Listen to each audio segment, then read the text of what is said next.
মূল্যবান গয়নাগাটি বা এই যে এখন জানেন যে ঈদের পরে বিভিন্ন জায়গায় বিয়ে শাদী হচ্ছে, যদি এরকম কেউ মনে করে যে বিয়েতে আপনারা জানেন যে আমরা একটা ফেস্টিভ মুডে থাকি, আমরা অনেক অর্নামেন্টস টর্নামেন্টস করি, ওরকম যদি মনে করে যে কেউ যে হোটেল শেষে বা কমিউনিটি সেন্টার শেষে তার বাড়ি পর্যন্ত যাবে, সেটা বললে এবং নিকটবর্তী থানাকে বললে আমরা আমাদের সর্বোচ্চ দিয়ে তাদের নিরাপত্তা নিশ্চিত করবো।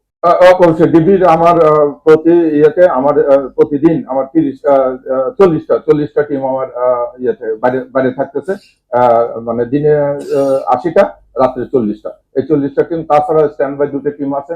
কেউ যদি আমাদেরকে কোনো সময় কল করে বা কোনো সাহায্য, আমরা কিন্তু তাৎক্ষণিকভাবে এটা রেসপন্স করি। এভাবে বললাম, যেটা বললাম যে আমরা সিনিয়র অফিসার করে আমাদের সঙ্গে টিম থাকে, আমরাও কিন্তু তাৎক্ষণিকভাবে কোনো লোককে যদি দেখি যে কোনো ব্যাগ বা সন্দেহজনক চলাফেরা করতে, আমরা তাকে ডেকে জিজ্ঞাসাবাদ করি, তার আসার কারণ জিজ্ঞাসা করি বা তার ব্যাগে কিছু থাকলে এটা দেখি। এটা আমাদের আইনগতভাবে এটা আমরা চলতেছি। আপনারা জানালেন, এটা আমরা অবশ্যই আমি ঊর্ধ্বতন কর্তৃপক্ষের সঙ্গে কথা বলি, এটা আরো বৃদ্ধি করবো যেন এরকম জনদুর্ভোগ না